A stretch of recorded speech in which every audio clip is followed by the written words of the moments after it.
Good afternoon, everyone. I'm Kathleen McDonald, Executive Director of the Middlesex West Chamber of Commerce, and I'm delighted to welcome you to the 27th annual meeting of the Middlesex West Chamber of Commerce. And I would like to thank each and every one of you for coming here today. Thank you so much. Together with the Chamber's dedicated Board of Directors, I am proud to be leading such a vibrant and dynamic Chamber of Businesses who are dedicated to strengthening our 8-town region by voicing support for and advocating the promotion of business. I would like to recognize and thank our honored guests, Representative Corey Atkins, who will join us shortly, and our keynote speaker, Hank Philippi Ryan, who's selling her wonderful books in the back at the moment. Thank you, both of you, for joining us.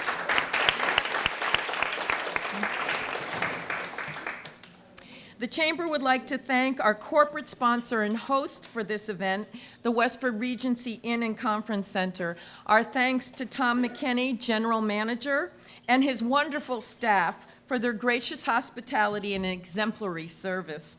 Thank you for making our annual meeting such a special event. We would also like to acknowledge and thank our corporate sponsors, Care One at Concord, Emerson Hospital, Middlesex Savings Bank, and Westford Regency Inn and Conference Center for their dedicated commitment to our chamber. We could not do all that we do without our corporate sponsors' sustaining support. Thank you so, so much.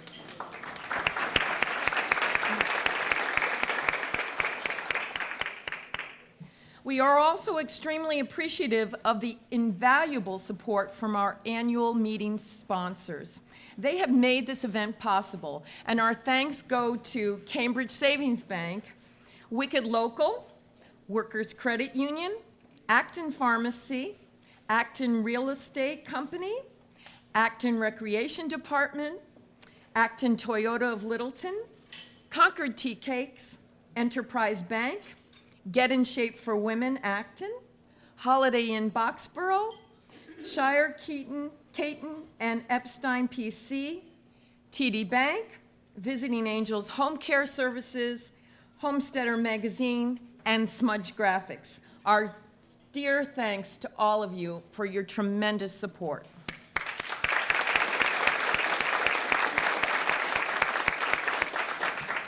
And I just want to mention a couple of special thank yous that go out to Wicked Local and Homesteader Magazine for media promotion, Smudge Graphics for graphic design services, Roach Brothers for assistance with our decorations, and Beth Nadell-Dorfman, the Chamber's new membership and events coordinator, and our extraordinary volunteers, Susie Boast and John Kerr, for their wonderful efforts. Thank you to all of you.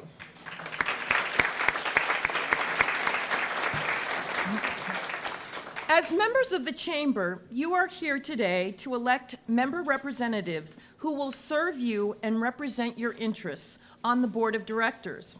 It is my pleasure to welcome our newly elected directors and officers, and I look forward to continuing to work with the entire Board of Directors to realize a chamber that proactively reaches out into our 8-town Middlesex West region of Acton, Boxborough, Carlisle, Concord, Littleton, Maynard, Stowe, and Westford to help businesses, both individually and collectively, grow and succeed. Board President Melissa Levine-Pirro and past presidents Richard Mandel and Cindy McCulloch were the 3 members of the Chamber's leadership team whom I initially met with when I interviewed for this position 9 months ago. So I guess you call me the new kid on the block. As board president, Melissa has steadfastly led while being a constant source of much appreciated guidance and support. Melissa has supported initiatives to invigorate the Chamber with programs and events that support and exceed members' needs, including a very special event I am extremely pleased to tell you about. The Chamber is presenting Congresswoman Nikki Tsongas, who will be offering a legislative update for Massachusetts businesses on Tuesday, May 3rd, 6 to 8 in the evening at Care One at Concord. 57 Old Road to 9 Acre Corner is the address in Concord. I know Congresswoman Tsongas's address will be very informative for the Middlesex West business community, and I urge you to register today for this very special event. This and other events are detailed on the event cards you found on your chairs today. Additionally, the Chamber is providing new formats for some of our business education seminars, such as the very well-received HR Issues Forum in March that was led by a panel of subject matter experts.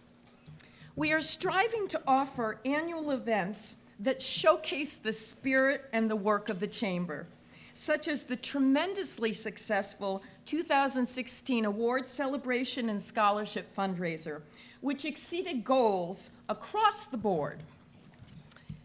With the Taste of Middlesex being hosted here at the Westford Regency's Ballroom in November, on November 15th, in fact, we will have room to grow this event and grow our attendees' expectations of the event. So please mark your calendars now, November 15th. We're also invigorating membership. The Chamber's membership acquisition efforts are being reinvigorated with new ambassadors joining the ranks. They're having fun going out in teams, canvassing our communities, and spreading the word about the Chamber and how it can benefit individual businesses. Membership and marketing work together to promote the Chamber's success. There is a recommitment to spreading the good news about the Chamber to our region and the world through the redesign of the Chamber's website and also the development of an integrated marketing plan that capitalizes on social media as a key component of that plan. Melissa, you've also championed Chamber initiatives to collaborate, realizing the vital importance of creating strategic partnership opportunities on multiple levels. In fact, Melissa has chaired the sponsorship committee this year, in addition to her many other events and efforts. Building strategic partnerships through the newly developed sponsorship promotion program has created capacity for a variety of different and new sponsors and partnerships that I believe will serve the Chamber going forward. Also, the Chamber is leveraging the value of collaborating with other organizations who share the goal of serving the development of the business community. On October 21st, the Chamber will be co-producing a business conference with the Metro West Chamber of Commerce in Maynard at the Ken Olson Auditorium in the rebranded Mill and Main, an exciting collaboration and initiative. The Chamber is also working to broaden our members' networks through co-hosting networking events with other organizations. On the 15th of December, we had a lovely holiday gathering with the Littleton Business Association. Also, we have joint networking events that took place with the Neshoba Valley Chamber in March on the 16th, and another co-hosted networking event with the Greater Lowell Chamber that is planned for the 29th of November. In addition to collaborating, Melissa has advocated for innovative initiatives.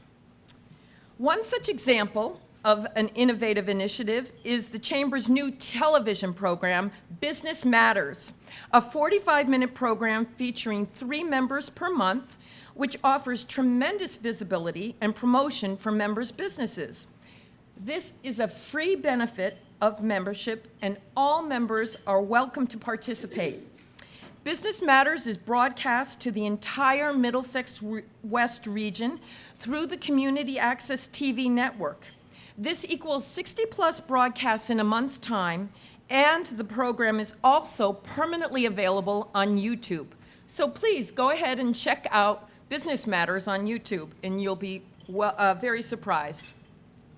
In addition, another innovative initiative is a mentoring program that has begun, bringing board members and ambassadors together with new members. Developing a one-on-one rapport and relationship with our new members encourages them to become engaged and involved with the Chamber, attending Chamber events and participating on committees. Ultimately, this will have a positive impact on membership retention. Another initiative is Chamber Quest. It's a new contest to encourage our members to invite their friends and colleagues to Chamber events and programs, thus helping to spread the good news about the Chamber throughout our 8-town region and generating interest in joining the Chamber. Melissa, you've skillfully managed a great deal in a short span of time, and the Chamber is forever indebted to you for your dedicated leadership and service as president, and we thank you.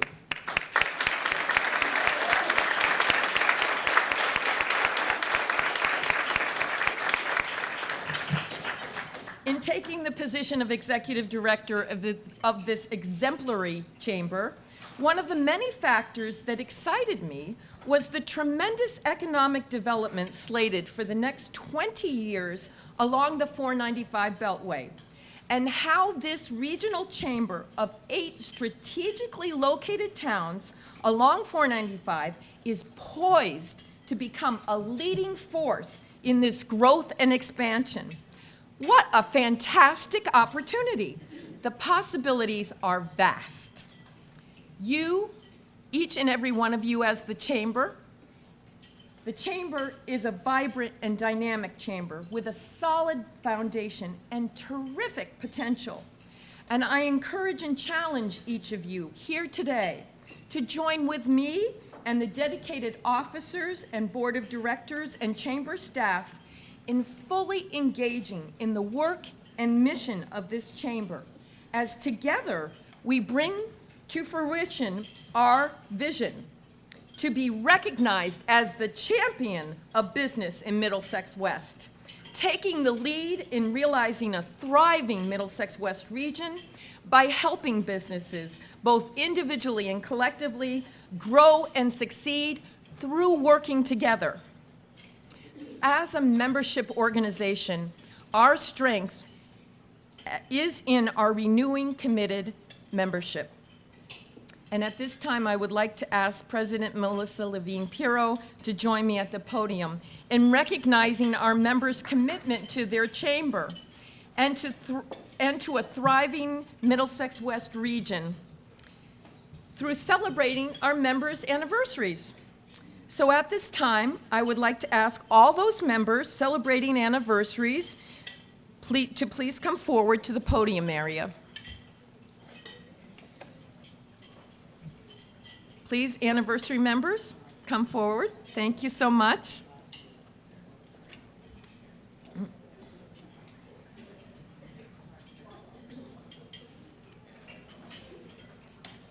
It has always been very important for this chamber to recognize the commitment of our membership, of our renewing committed membership, and we thank you. And so, celebrating 5 years of chamber membership, all about the massage, Kelly Silva.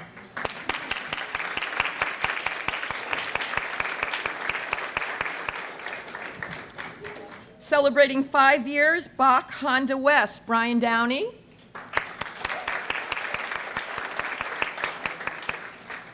Celebrating 5 years, Minuteman Arc, Gene Goldsberry.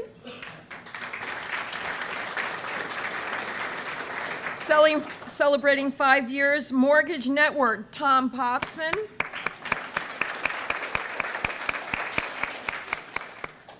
Celebrating 5 years, The Learning Experience, Robin Levine. Celebrating 5 years, The Thoreau Club, Laura Klein. And celebrating 5 years, the Virginia Thurston Healing Garden, Nancy Bishop.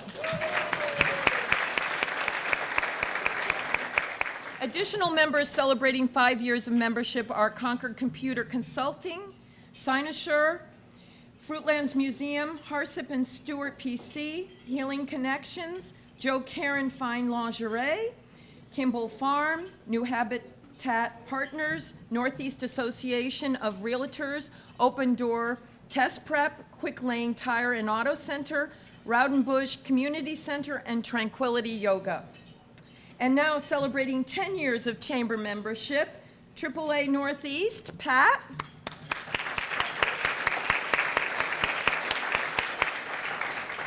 Bay State Elder Law, Philip and Kathleen Summers. And Market Dynamics, Karen Herther. Additional members celebrating 10 years are Kitchen Outfitters, Specialty Craftsmen, and Thomas Buckborough and Associates. Celebrating 15 years of Chamber membership are Capstone Practice Systems, Clock Tower Law Group, and Lombardo Loam and Gravel Company. And celebrating 20 years of membership are Allegro Software Development and Cruise One. And now, celebrating 25 years of commitment to this chamber and the Middlesex West business community, we thank and recognize Discovery Museums, Karen Kearns and Laura Erickson.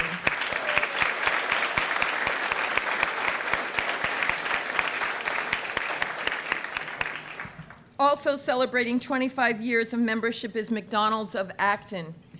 We share and salute all of you and congratulate you on your significant membership milestones. Thank you to each of you. Those members here up front and all the members in this room, all of you, we applaud you and thank you for your commitment to this chamber and your investment in continuing the growth and success of Middlesex West. I want you to know you are the vital foundation of this membership organization, and you are the key to its future. We thank you. Thank you so much.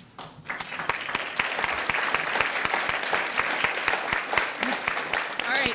Good afternoon, everyone. Welcome to the 27th annual meeting of the Middlesex West Chamber of Commerce. This is going to be the quickest annual meeting we've ever had. My name is Melissa Levine Pirro, and I'm the president of the chamber for about 10 more minutes. What? You're coming on board. All right, Clerk Jennifer Scovo, do we have a quorum to hold our annual meeting of members? Yes, we have a number of members needed on quorum. All right, at this time, I'd like to call the 27th annual meeting of members of the Middlesex West Chamber of Commerce to order. A representative from each business member will please respond to the following motions. May I have a motion to dispense with the reading of the minutes of the 2015 annual meeting? Cindy, motion. Second, Amanda. All those in favor, please signify by saying aye. Aye. Anyone opposed, please say nay. All right. Please note a unanimous vote. As chair of the Personnel Committee, I'd like to inform you, the members, of the following slate of individuals who have been nominated by the Personnel Committee to serve on the Chamber's Board of Directors for a 3-year term. It is my pleasure to present to you the following persons. The following candidates for the following term are Peter Mahler, co-owner of Concord Tea Cakes. You want to stand up and say hi to everyone?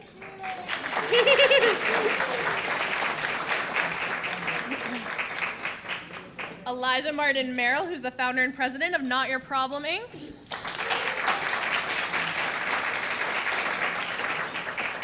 And last but not least, Jan Stewart, who is the owner of Emerge Coaching for Success.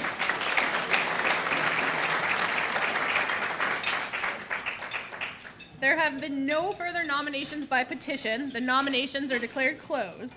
May I have a motion to accept the slate of nominees as presented to the membership? Amanda, and do I have a second? All right, Steve Ziegler. Sorry, whoever said. Sorry, Sheila. All those in favor, please say aye. Aye. Anyone opposed, please say nay. All right, please note a unanimous vote. Thank you. We thank the slate of new board members for accepting this leadership role with their Chamber of Commerce. Congratulations and welcome each of you to our Board of Directors. For continuing board members, I'd like to recognize our continuing board members whose leadership will be called upon on a regular basis over the next year. Would you all please stand as I call your name? I would like to ask the members to hold their applause until the conclusion of the introductions. Our continuing Board of Director members are Sheila Bauer. Thank you. Patty Chisholm, who is not present today. Lindsay Dean, who is also not present today.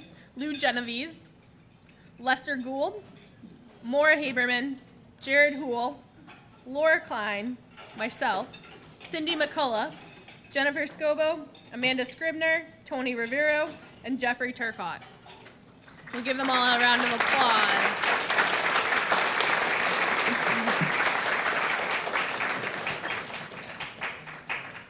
thank you all. I personally owe you, and on behalf of the Chamber, we owe you a great deal of thanks. Your efforts have been a key factor in the continuing success of the Chamber.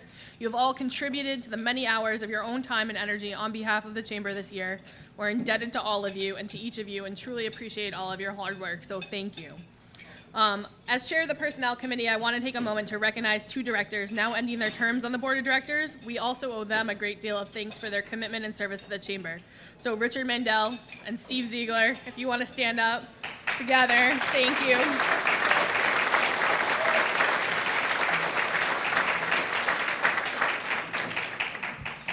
And as promised, for the quickest meeting ever, can I have a motion to adjourn the annual meeting of the members?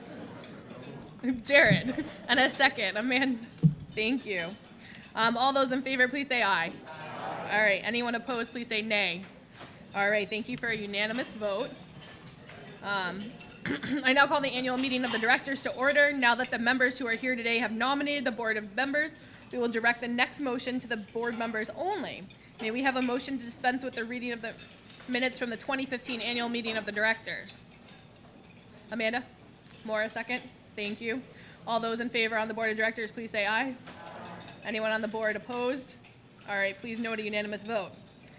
May I have a motion to ratify and approve the election of the previously named directors for the terms as previously designated? Amanda, motion.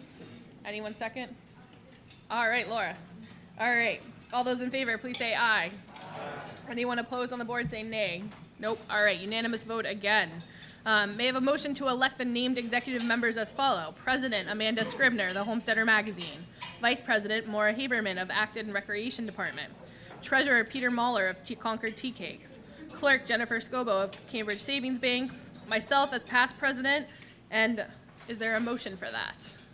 Anyone? Jared, second. Peter. All right, all those in favor on the board say aye. All those opposed say nay. All right, clerk, please note a unanimous vote. To conclude, may I have a motion to adjourn the annual meeting of the directors portion of this luncheon meeting? Cindy, second. Maura, all right. All those in favor on the board, please say aye. Anyone opposed on the board? All right, unanimous vote again, thank you. This concludes the business portion of our 2016 annual meeting. It's my pleasure to introduce the Chamber's new president, Amanda Scribner. So you want to join me on stage?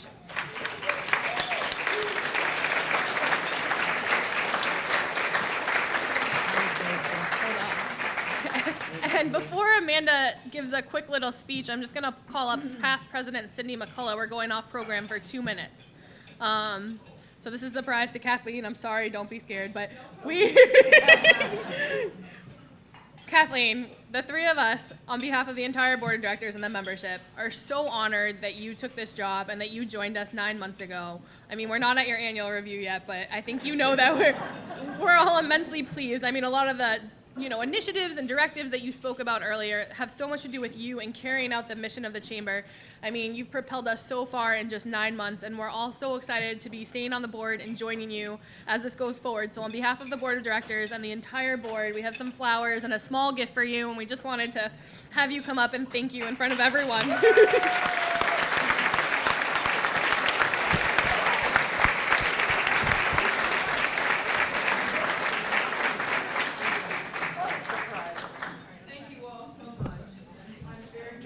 No. Yep. Just for 2 minutes. All right. Be the fastest board meeting in history. Good afternoon, ladies and gentlemen. Thank you for being here today. It is such an honor to step up as president of the Middlesex West Chamber of Commerce. I want to take a minute to thank Melissa Levine-Pirro, who has been an exceptional president for the past year. Melissa's hard work and dedication to the Chamber has been an inspiration to me and a shining example to follow, and some big shoes to fit. Melissa, thank you very much. You may go. As your incoming president, it is my goal to continue the Middlesex West Chamber's mission in providing leadership and support to the local businesses within our community, to address their needs and ultimately contribute to their success while cultivating a vibrant and prosperous business climate for all, regardless of the size of your business or industry sector. In a continuously growing and diverse community and economy, we want our members to view us as a valuable resource that they can count on. Our board of directors, our executive director, and our committees have worked diligently to implement strategic plans to grow our membership and to continue to add value to your membership through a wide range of programming.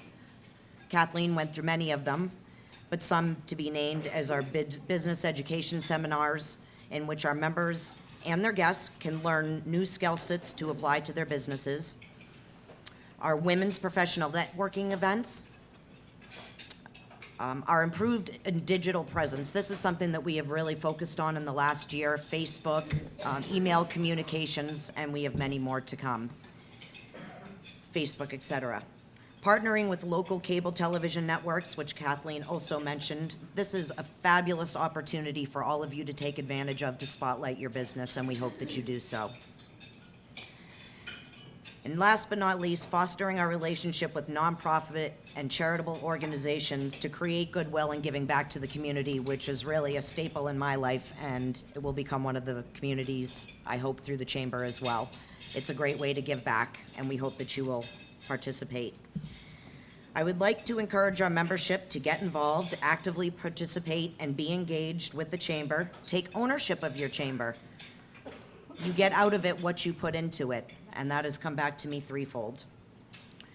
And be a part of the positive impact that the chamber is having within our footprint.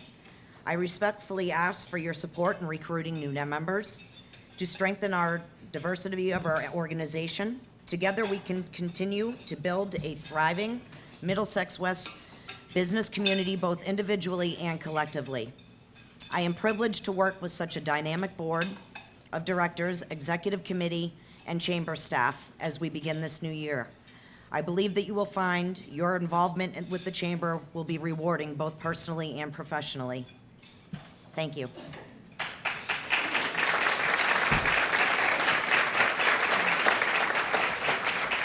At this time, we have a very special keynote speaker with us today, and I'm pleased to announce Hank Philippi Ryan. Hank Philippi Ryan is an on-air investigative reporter for Boston's NBC affiliate. She's won 33 Emmys, 13 Edward R. Murrow Awards, and dozens of other honors for her groundbreaking journalism. Amazing. Her newest novel, What You See, is now an Agatha nominee and is getting rave reviews across the country, calling it flawless, superb, and highly entertaining. A best-selling author of 8 mystery novels, Hank has won multiple prestigious awards for her crime fiction, 5 Agathys, 2 Anthonys, the Daphne, 2 McIvities, and the Other Woman, the coveted Mary Higgins Clark Award. National reviews have called Hank a master at crafting suspenseful mysteries and a superb and gifted storyteller. Hank is the only author in the history of the Agatha Awards named in honor of mystery icon Agatha Christie to win 2 Agathas in the same year and to win across 4 different categories. Hank is also a founding teacher at Mystery Writers of America University, and in 2013, president of National Sisters in Crime. Please give a warm welcome to Hank Philippi Ryan.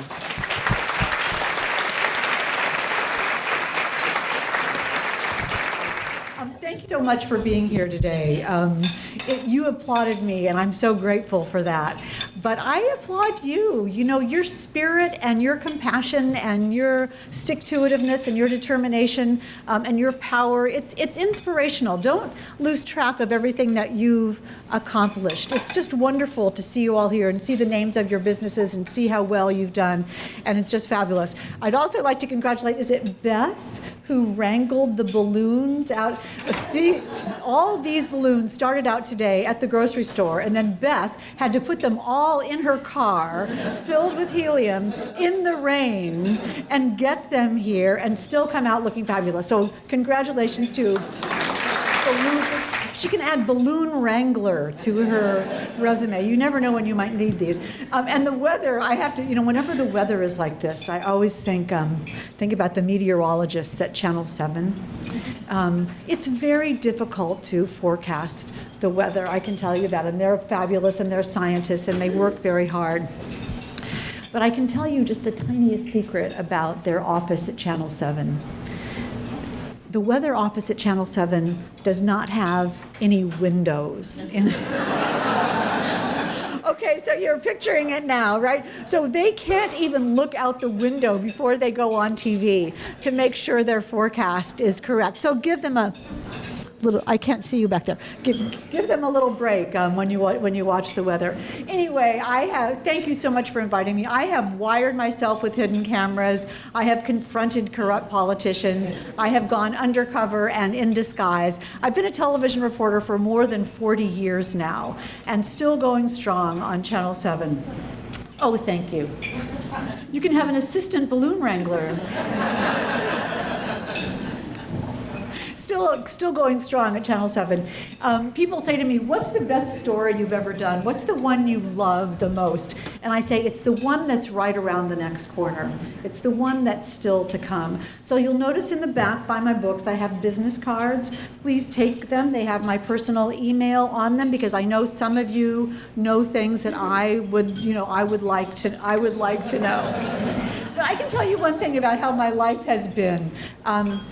Let me put it this way. My husband and I don't celebrate the anniversary of the day we met.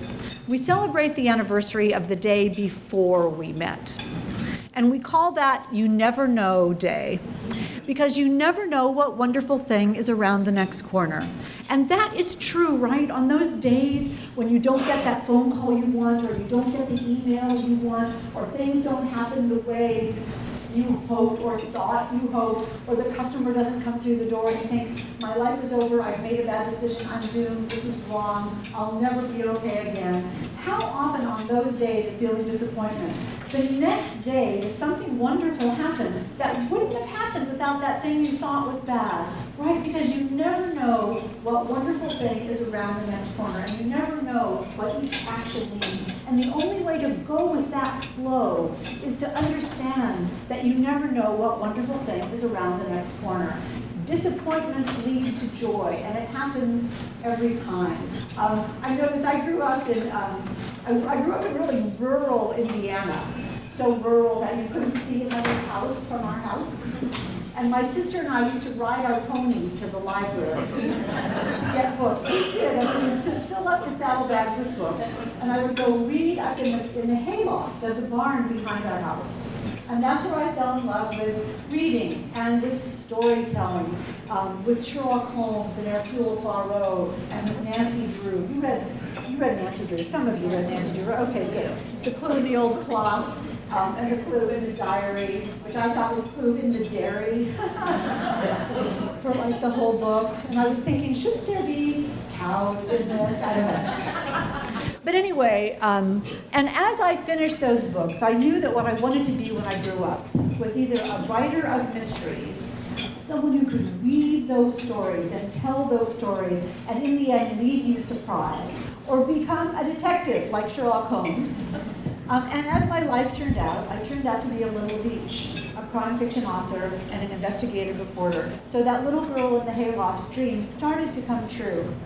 But it didn't work that way right off the bat. And I remember the moment my life changed. I was about 14 or so.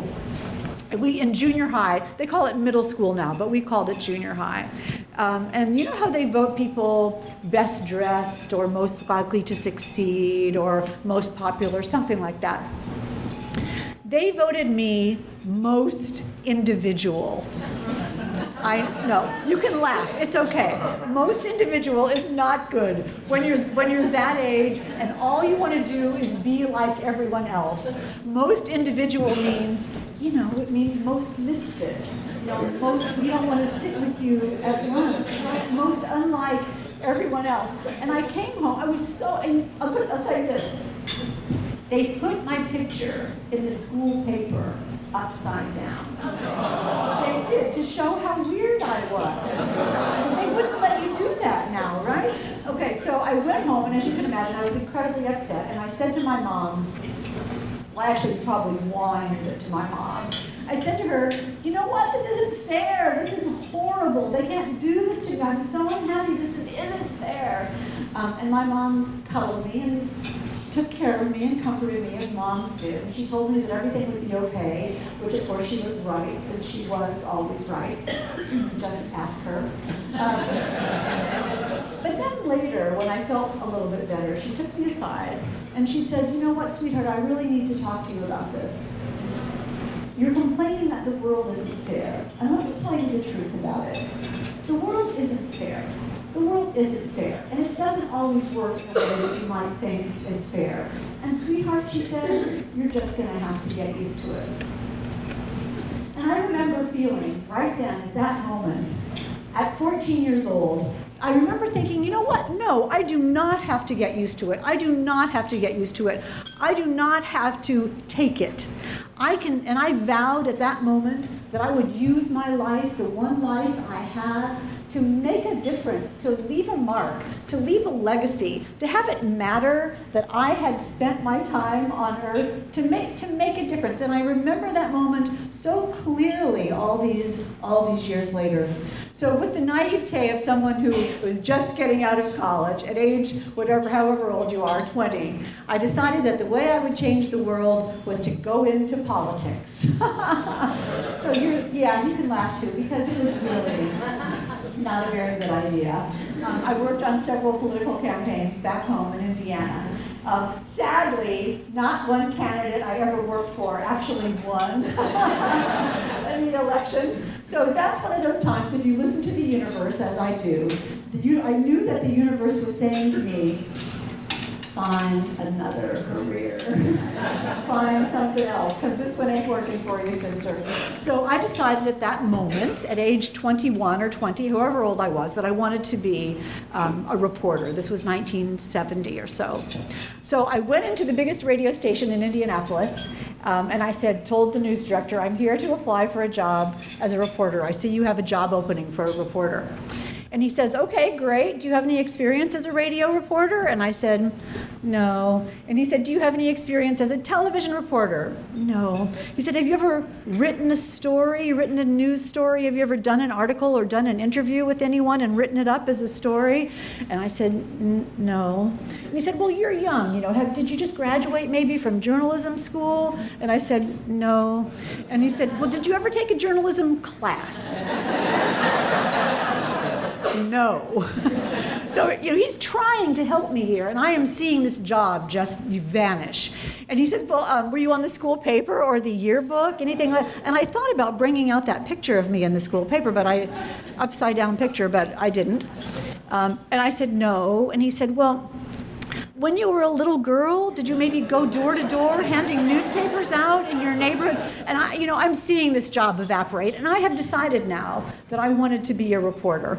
And I saw that I did not have the experience for it, and I saw this job evaporating. So finally, this poor guy, and I feel for him so much, he said, you know what, you seem like a great young woman, and you seem like you have a lot of go-getiveness, if that's a word. But he said, why should I hire you? You just don't have any experience. I can't do it. He said, tell me a reason that I should hire you. So I said, well, I know I don't have the kind of experience that you're looking for yet, but how am I supposed to get experience if I don't get experiences? And I said, and I grew up here in Indiana, and I know where all the streets are, because you gotta go with what you got a little bit. And I said, and one more thing is that your license is up for renewal right now at the FCC, and you don't have any women working here. And then I just smiled. And the next day, I had my first job in broadcasting.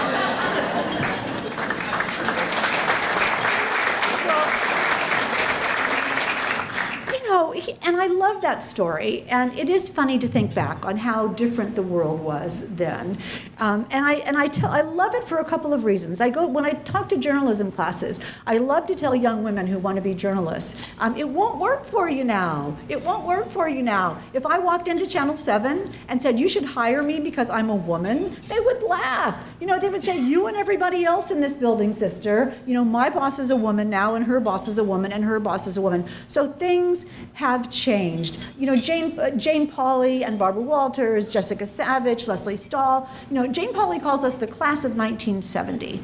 And whether it was in broadcasting and journalism or law or teaching or the corporate world or business or medicine or whatever it was, those of us women who came up and started in the business world in the early 70s had to work a little bit harder, had to use the laws, had to have a little bit of gumption, had to be aware that we were the class of women that could change the world a little bit. So I'm really proud to be part of that sort of history of breaking the gender barrier in broadcasting. You know, back in the day, back when you had to get up to change the channel, I know you don't remember that, but some of us do. I mean, who'd have thought that Diane Sawyer and Katie Couric would be anchoring the evening news, would be sitting in Walter Cronkite's chair? You know, that's just very difficult to believe.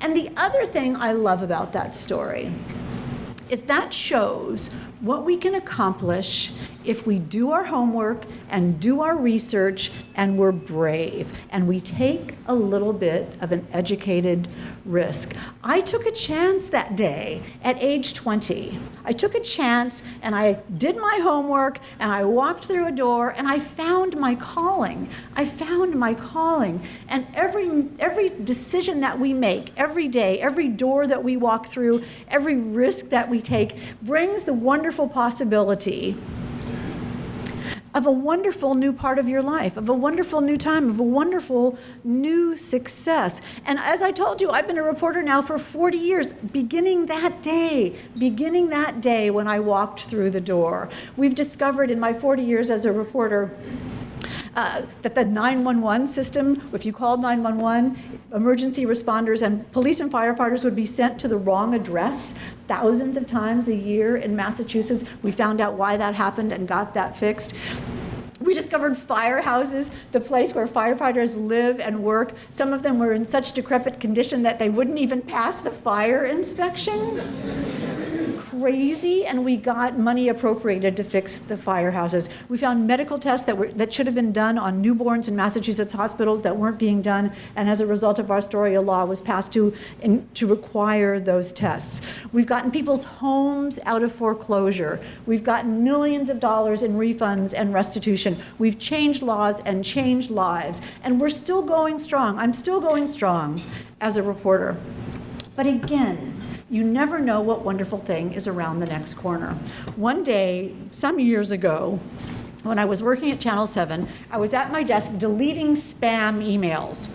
And you know how annoying that is to get, and I was just deleting them like mad without opening them. But I opened one by mistake. And inside the body of the email was what looked like lines from a play by Shakespeare, of that era at least. I was a Shakespeare major in college, much to my parents' chagrin. You know, can you imagine? They're like, "Oh, honey, what are you going to do with that?" Anyway, it let me recognize that the lines in this play were from that era, but not Shakespeare. But the subject line of the spam said, "A new refinancing deal for you." And I thought, why would there be lines from a play in the body of a spam email that had the subject line about mortgage refinancing? Why would that be? And I looked at it and I thought, my brain said to me, what if it's a secret message? And I thought, a secret message in computer spam, my book. And I knew right then, and you know how you feel when you have a good idea. You know the goosebumps that you get when you know you have a good idea. And I knew I had a good idea for my first novel. And I went home and I said to my husband, "Sweetheart, listen to this. I have a great idea for a mystery. I'm going to write my first novel." And my husband says, "Great, honey." And then he says, "Do you know how to write a book?" And I said, "How hard can it be? You know, I've read a million of them." So I soon figured out how hard it could be and worked. And I was about halfway through the book and I realized, and I was loving it and it was great and it was funny and it was unique. And I realized about halfway through that I had no idea what I was doing. I did not know how to write a book at all. And I called my mom. as we all do if we're lucky.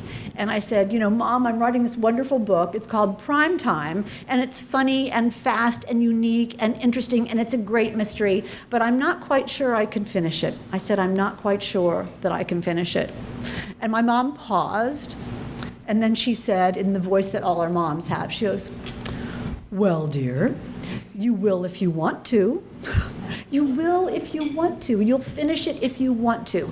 And I knew right then, and I think of this every day, I knew right then that it was all about my drive and my desire and my compassion and my goal and my compulsion to do this thing that I've always wanted to do. You will if you want to. And I think about that every day in every realm of my job. So I finished that book, Prime Time. It's on the table back there. It won the Agatha for Best First Mystery. And since then, my career as a crime fiction author has taken off. How amazing it is to have this dual career as an investigative reporter and a crime fiction author. Every day when I'm out on a story, I'm getting good story ideas for my books, right? People say to me, do you do a lot of research for your novels? And I say, I've been doing research for 40 years. It just shows you never know what wonderful thing is around the next corner. Now somebody, Harlan Coben actually, do you read crime fiction? How many of you read crime fiction? The rest of you, what's wrong with you? We'll get you hooked. Anyway, one of my pals, Harlan Coben, once said to me that the key of writing a successful novel is to write the kind of book you love to read. And that's exactly what I do. My books are fun, fast-paced, page-turning fiction with a strong female main character and a strong male main character. They take place in Boston and New England. I mean, you know that the books have been acclaimed and gotten starred reviews and done so well. Across the country. But I love when people from New England read them because I try to make them very authentic about where we live. So there are people in other parts of the country who don't know what will happen to you if you park your car in a space that someone else has shoveled out and put a chair in, right? There are people who don't know that. There are people who would never go into Dunkin' Donuts and order a coffee regular. They don't know, they don't know what that means. And there's sometimes my husband and I will be driving down the Mass Pike and I'll say, oh, exit 17, this is where Jane was chased by the bad guy. And then I think, no, I made that up, so the authenticity, I think, is really, really fun.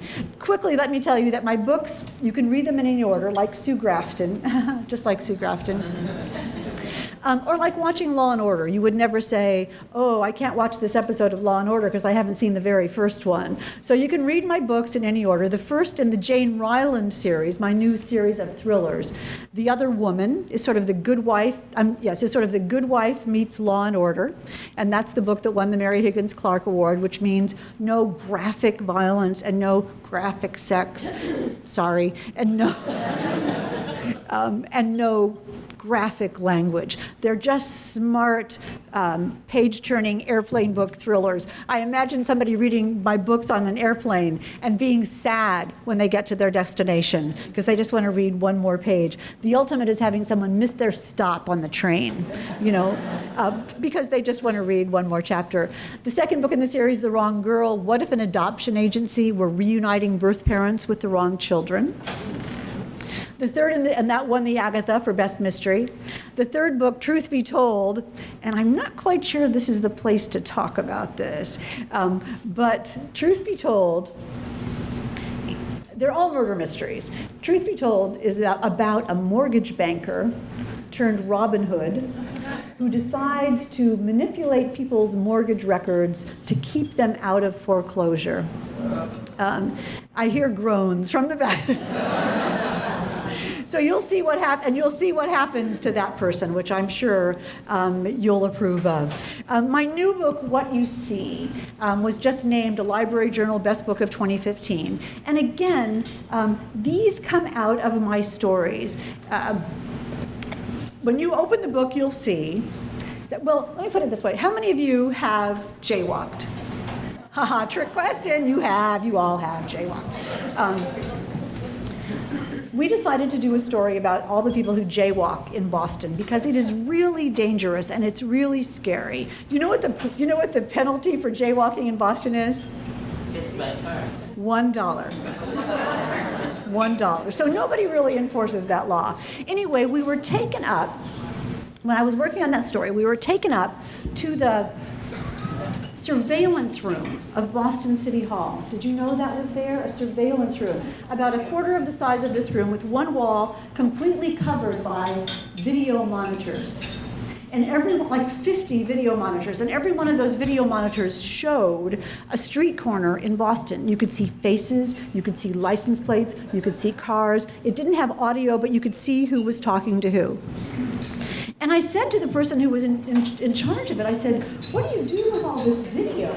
You know, what if I wanted to, how do you save it? How do you correlate it? If I wanted to find out who was walking down the corner of Congress and North Street at noon last Tuesday, could you show me that picture? Could you tell me who that was?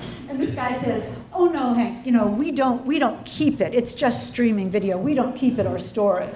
You know, I'm an investigative reporter. I said, oh yeah, sure you don't. And I started thinking, what if someplace like the city of Boston started saving all of its surveillance video? And what could someone do with that? I mean, surveillance, it can be helpful. We caught the Boston Marathon bombers with the help of the Lord & Taylor cameras, right? But when you see the video, for instance, of that football player coming out of the elevator who punched his girlfriend, and we saw that on TV, but other people were in that elevator, and other people were in the elevator the day before, and other people were in the elevator next door, and our pictures are taken everywhere. We're under surveillance everywhere, at every hotel, at every restaurant, at every grocery store, walking down the street. And I started thinking, what if there was video of me and you that someone decided to use for a purpose other than what it was meant for? What if they decided to use all that surveillance as blackmail to prove that you weren't where you said you were, or prove that you were where you said you weren't? And what if what you see on that video was not the truth? And how do we know from a picture, from a snapshot, from a surveillance camera, what really happened? We don't know. It has no past, it has no future, it's just one snapshot in time. So how do we know what you see is the truth? And that is the essence of the murder mystery, What You See, which was just nominated for the Agatha for Best Mystery of the Year. So let me tell you finally that I am the poster child for following your dreams at midlife. I did not start writing mysteries until I was 55, which was 11 years ago. 11 years ago. At a time when people might think you're fine, you've had a great career, you've succeeded, you don't need to do anything more. But that little girl in the hayloft wanted to write mysteries. And if you take nothing from today, except my book, which I saw in the back, for the very discounted price of $20, I'm using $26.95, so I don't have to make change to $20 today. Anyway, if you take nothing from today, I want you to know, I want you to grasp that it is never too late to follow your dreams. What is it that you want to do? If you want to write that book, or start a new business, or find a new client, or start a new career, or try something, take a risk, learn a language, take a vacation, start a new business, change a life, help someone, do something different. I want to prove that it is never too late to do that. I don't want you to wake up one morning and think, oh, I could have done that. I could have tried that, and I didn't. You never know what wonderful thing is around the next corner, and you will never know unless you just take a risk, open that door, give it a try, follow your dreams. Do you know the folk singer Judy Collins? You know Judy Collins, right? I'm glad to see you nod, because my husband and I went to hear Judy Collins at Sanders Theater in Harvard, a year ago. And I told my producer, who's about 30, I said, we're going to go hear Judy Collins at Sanders Theater. And my producer says, great. So she had no idea. And I said, come on, you know who Judy Collins is. She's a folk singer, she's fabulous. She sang both sides now. I said, I couldn't have gotten through college without listening to her records. And Mary says, records? Okay, she didn't. She insisted she knew what a record was. But anyway, my point is, and I know you're wondering, Judy Collins told us that she grew up in Denver. And her whole life, her parents had told her that her destiny was to be a concert pianist. And she practiced and took lessons endlessly, relentlessly, piano. But she said she knew from the moment she knew anything about herself that she wanted to be a folk singer. And she told us that at age 19, she had it with the piano lessons. She said at age 19, I packed my bags and I moved to New York to be a folk singer. She said, I packed my bags and moved to New York and I took all my songs with me. And then she said, of course, I hadn't written any of them yet. I hadn't written any of them yet. And it just touched me, because I think we all have songs. We all have songs. We just have to make sure we write them. We just have to make sure we sing them. When I finished writing Prime Time, I called my husband into the room and I said, sweetheart, watch this. And I typed the end. And then I burst into tears. Because I knew no matter what happened after that, that little girl in the hayloft had followed her dreams, had done what she always wanted to do. But of course I shouldn't have cried when I typed the end, because it wasn't the end at all. It was the wonderful new beginning of this wonderful new second half of my life and career. So go, sing your songs, write your songs. And I can't wait to hear them. Thank you so much for sharing with me.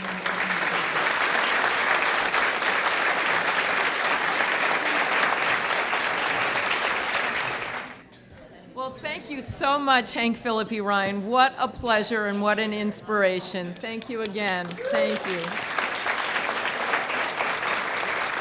We're so thrilled that you graced us with your presence today and with your words of wisdom. Thank you so much.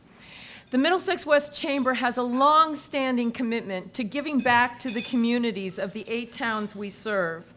One of the important ways in which the Chamber does give back is through its scholarship program. Your participation in the Chamber's Super 50-50 raffle directly benefits the scholarship program.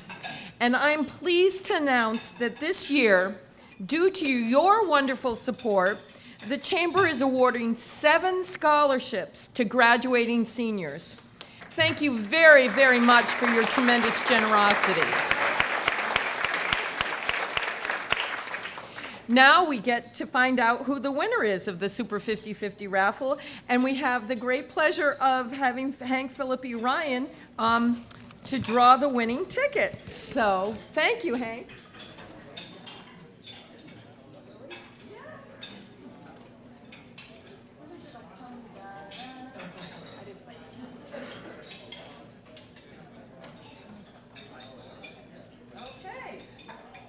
And the winner is Kelly Kurtz of Leominster, Massachusetts. Yay! Thank you, Hank. And congratulations, Kelly. A few reminders before we conclude. Hank, as she mentioned, will be selling and signing her books after the meeting at the rear of the room, so please take advantage of that wonderful opportunity. Lou Genovese will be taking photographs of anniversary members, our keynote speaker, as well as the 2016-2017 Board of Directors directly after the meeting. So thank you very, very much for coming today. We're so appreciative of this tremendous chamber. Thank you for your commitment to and involvement in this chamber, and together know that we are working towards realizing our vision of a thriving Middlesex West Chamber and region. Thank you so much.